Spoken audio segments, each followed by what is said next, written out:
A lot of times I may be feeling discouraged. I give my brother a call, my older brother, Big Bro. Shout out to Big Bro. Everybody's journey is a little bit different. So I feel like hearing people who had different experiences along that way is really important for kind of shaping your belief in yourself and shaping your possible journey as well. The journey to medical school, the journey to becoming a physician is long.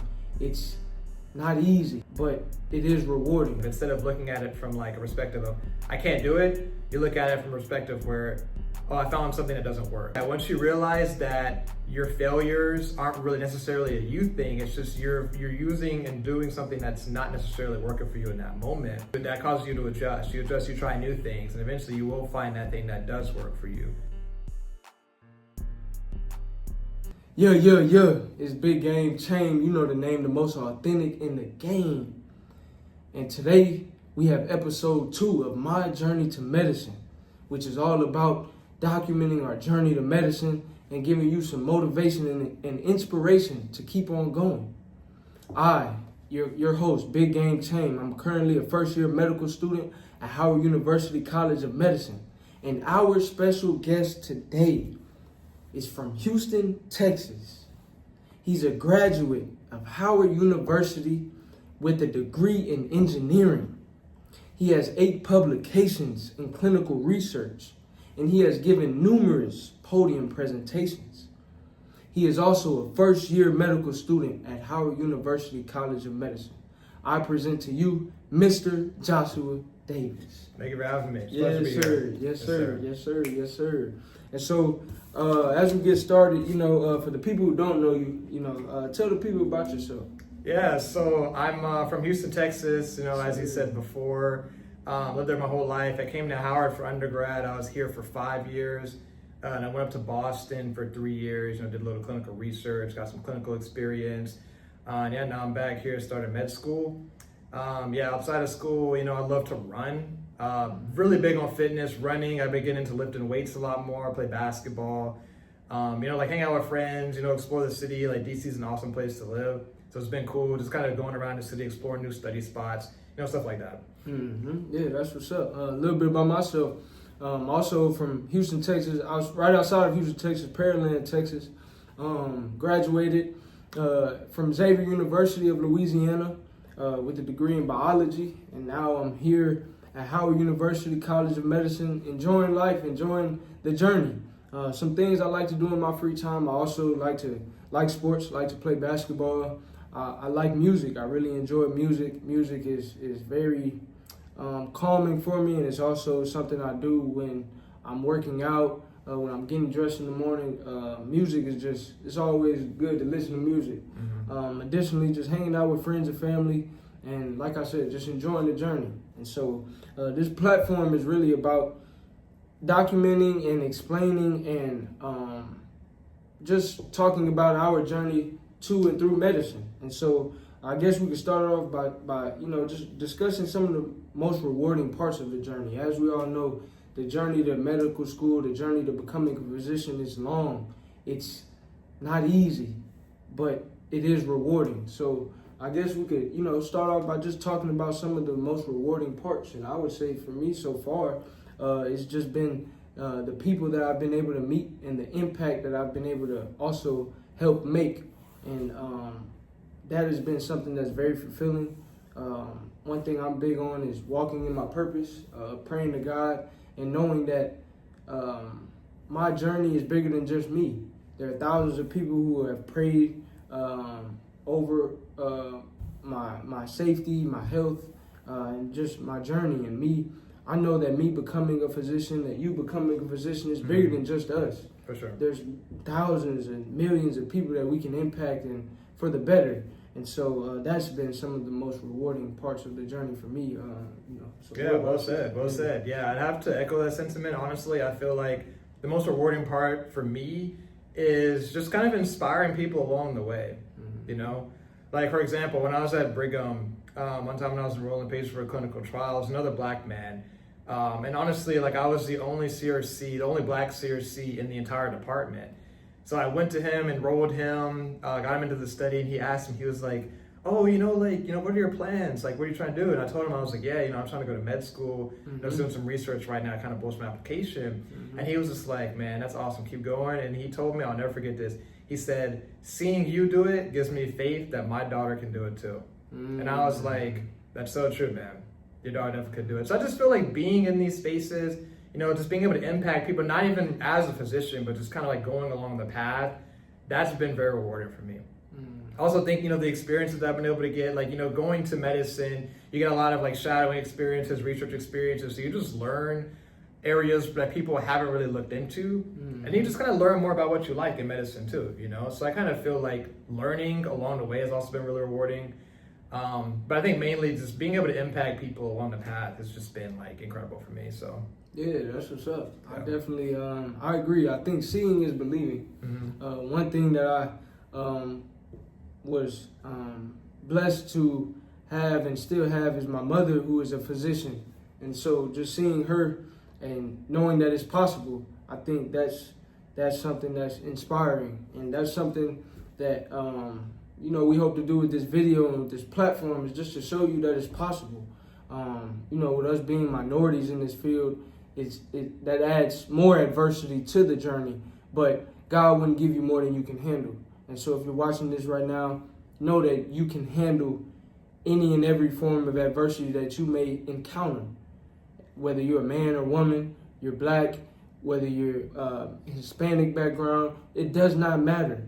You will face opposition, you will face adversity, but it's okay because you can get through it. You are equipped. And that's something that I learned along the journey, that, we don't have to be perfect. I think sometimes, you win sometimes you lose sometimes. You have some ups, you have some downs, and that's okay. And so I guess we could talk about that just, for sure. I think sometimes we can get into that mode of thinking of we have to be perfect because sometimes we feel pressure, especially being sometimes a minority in certain spaces. You put pressure on yourself to be as good as you can be, to represent, to be your best. And sometimes, you may not do as well as you want on every exam. You may not always say the right things, but we're telling you, give yourself some grace in that process and just keep going. So yeah, no, absolutely. Yeah, I have to agree with that. I think, especially in medicine too, I think there's that pressure to be like always right? Like straight A's, hundreds, like you have to hit those marks. I think that pressure's always there, but we're human, right? Like that's not always going to happen. Like there's going to be times where you struggle with a class. There's going to be times where you struggle with something. Like even as a physician, there's going to be times where you like see a patient, the treatment that you recommend might not work, right? So I think the biggest thing is just not letting that phase you. Like just being adaptable. You encounter a problem, okay, what am I going to do to fix this, right? You encounter a hardship, what am I going to do to overcome this, right? Because you can overcome this, as Chamberlain was saying, like there is a way, like whatever obstacle comes in your path, whatever difficulty that you face, like that's not the end all be all. Like there is a way past that, and you just have to find that way past that and just keep pushing and being resilient. Yeah, definitely. One thing, while I was at Xavier, one of our advisors, Brother Desmond Collins. So we had a Men of Xavier organization, and we had a ceremony, a pinning ceremony where we got the pin that you put on the suit. Yeah. So at this pinning ceremony, I'll never forget Brother Desmond Collins and Brother Tim Ambrose, Mr. Don't Quit. Shout out Don't Quit, Mr. Don't Quit. And one thing analogy that they used was when you plant a seed, it grows downwards before it grows upwards. And I think sometimes things may get hard, things we may feel like are going for the worse, but really it's for the better. And a lot of times that while the seed is going down, while things aren't going well, we can get discouraged.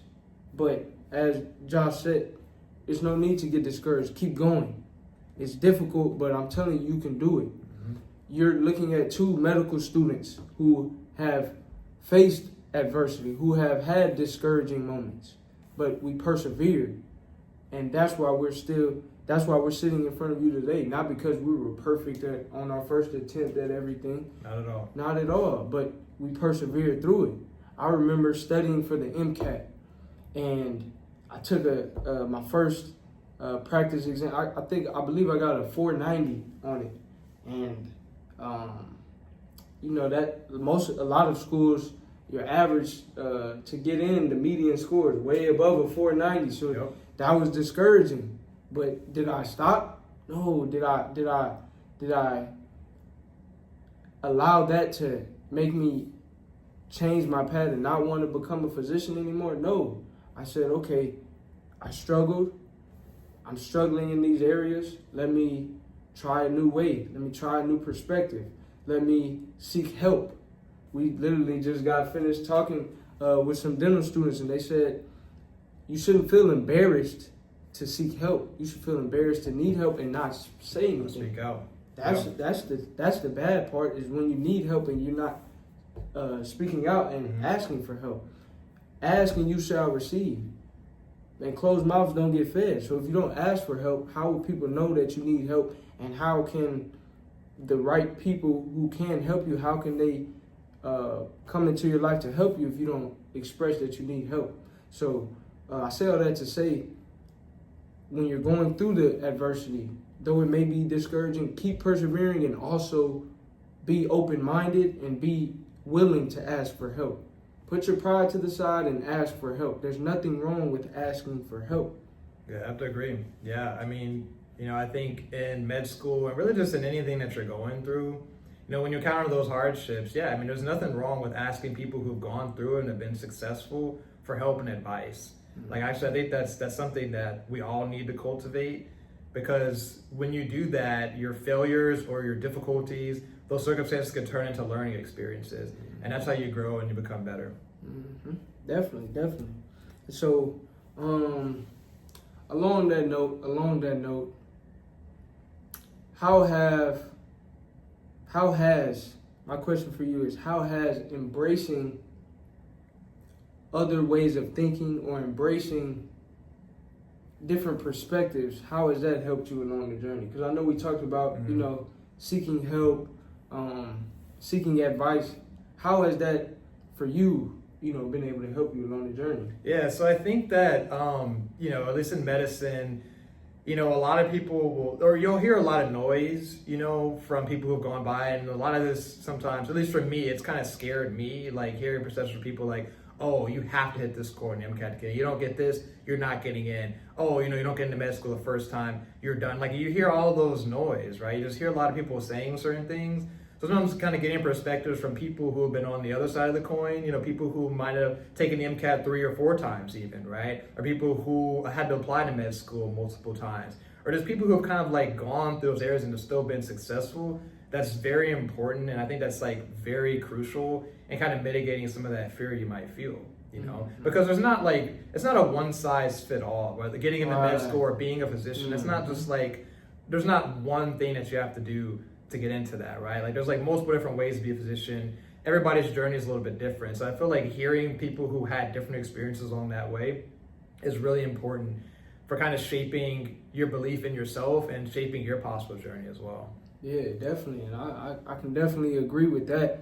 And even, when I was working on my personal statement, that was something that I would seek lots of advice. And fortunately, at Xavier University of Louisiana, we have a pre-med office where they specifically provide advice and resources for working on your personal statement, working on your post-secondary experiences form, making sure that you have your summer programs lined up for you, so things of that nature. But along that process, it was hard, and I had to be proactive and not reactive, and meaning I had to seek out help.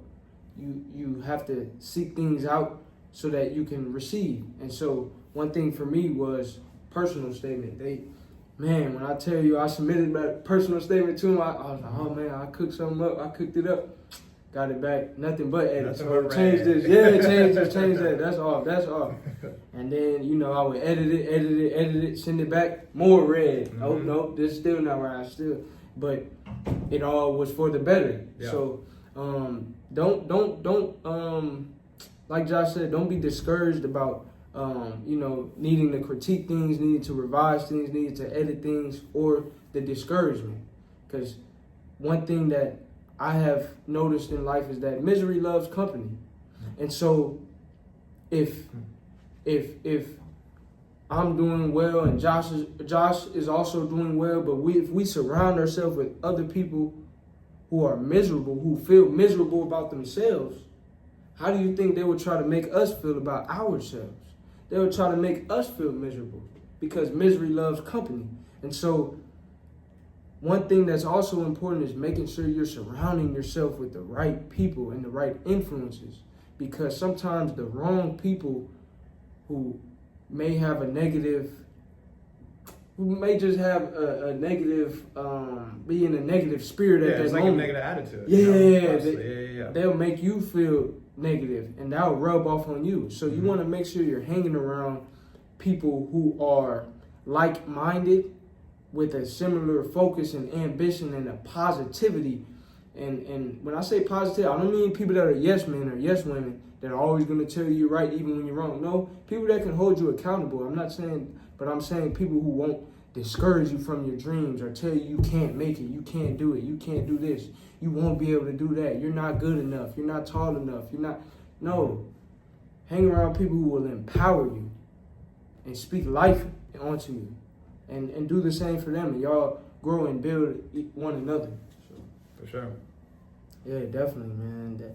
Who you hang around is very important. Very important. I'd agree with that. Yeah, you know, I mean, just think about it, right? If you're surrounding yourself with a whole bunch of people who are saying, oh, you know, why do you want to do medicine? Like, there's nothing there for you. Like, you're going to be doing this and that. You're going to be studying all the time. Like, you could be doing this. Like, if you're surrounding yourself, you're hearing that 24/7, of course, your mind is going to start to shift towards that, right? You're going to kind of lose focus of your goal. Whereas if you surround yourself with people who are constantly encouraging you, right, you might get, you know, bad results on your practice test, right? And if you have those people that are like, nah, keep pushing, like, you know, that good score is going to come, keep pushing. That'll motivate you and inspire you to keep pushing, and then you'll end up, you know, reaching your goals. So yeah, who you surround yourself with is really, really important, and can honestly change your trajectory like tremendously. Yeah, and so, and I can speak to that personally. With a lot of times, my older brother, Big Bro, shout out to Big Bro. A lot of times I may be feeling discouraged. I give my brother a call, and a lot of times he gives me advice, or it might be a text message. And keep going, bro. Keep going, bro. Keep pushing. Keep working. And that, just those maybe short sentences or quick words of advice, it keeps me going. And so, you know, if it's not for my big brother or my mother, my father giving me that encouragement, that knowledge, wisdom, and understanding, then I may not be here at this moment without that. So shout out Big Bro, shout out Pops, shout out Mom, you know. So, but you have to have those people in your corner. And if you don't have physical people in your corner that are empowering you, use that device. Everybody got one. Everybody got one nowadays. Yeah. Use that. So if you can't physically find anyone in your physical proximity that is empowering, that is uplifting, use that device. And so instead of scrolling and looking at negativity, find you some motivational speakers. Find you some positive videos, some empowering videos.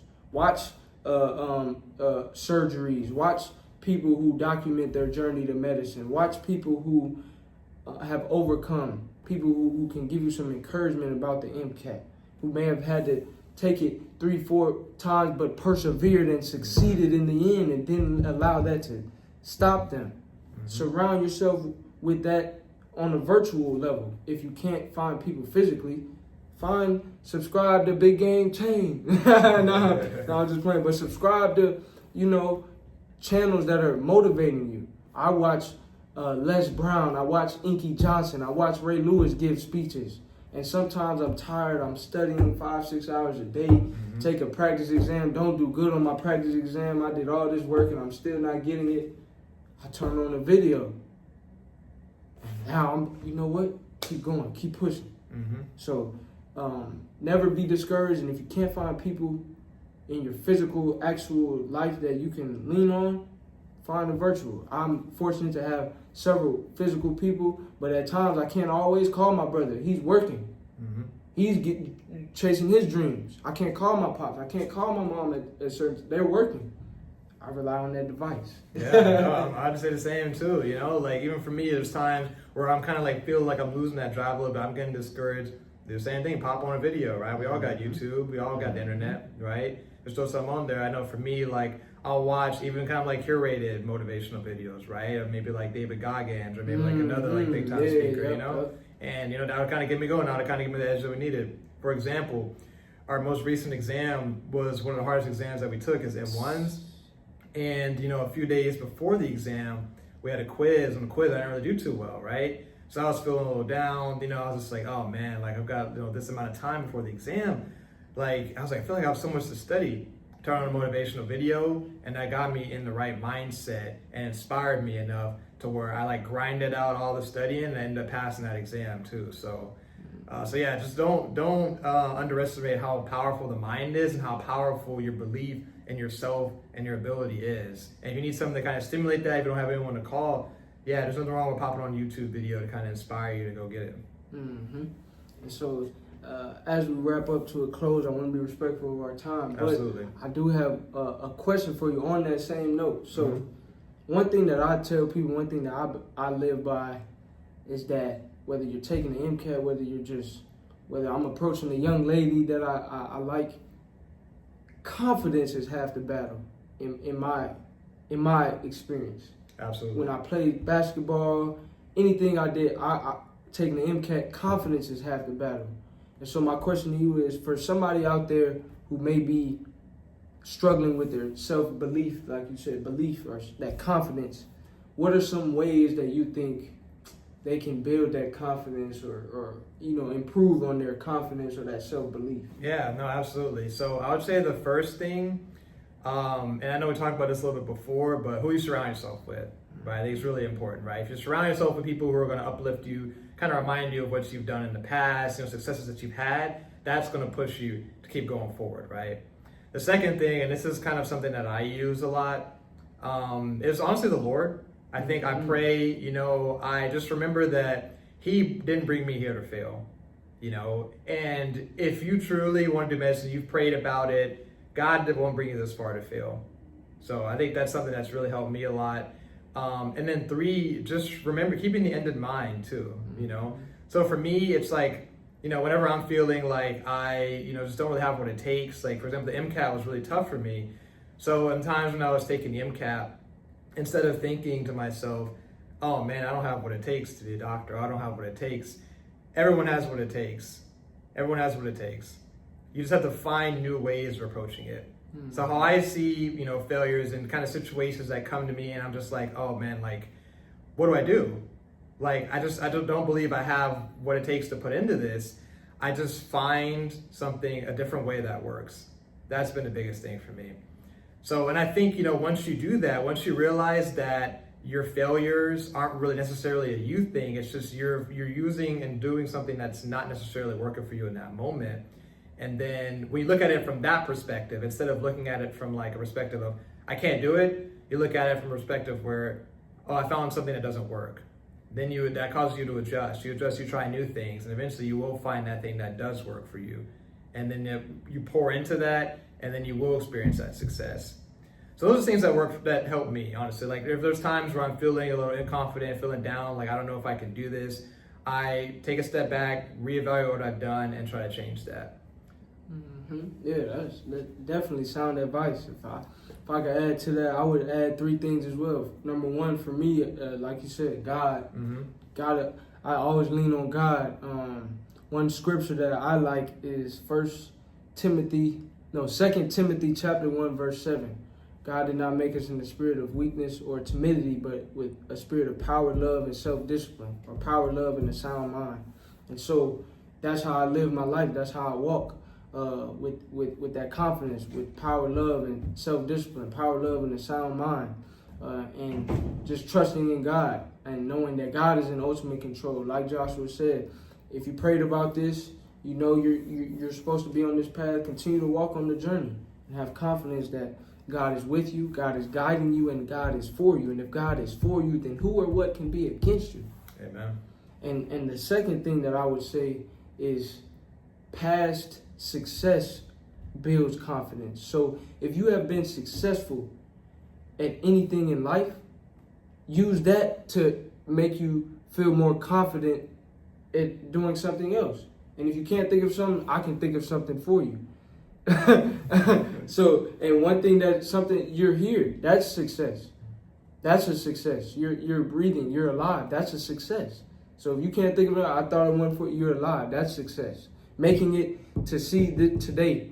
God brought you to see today. You're already successful.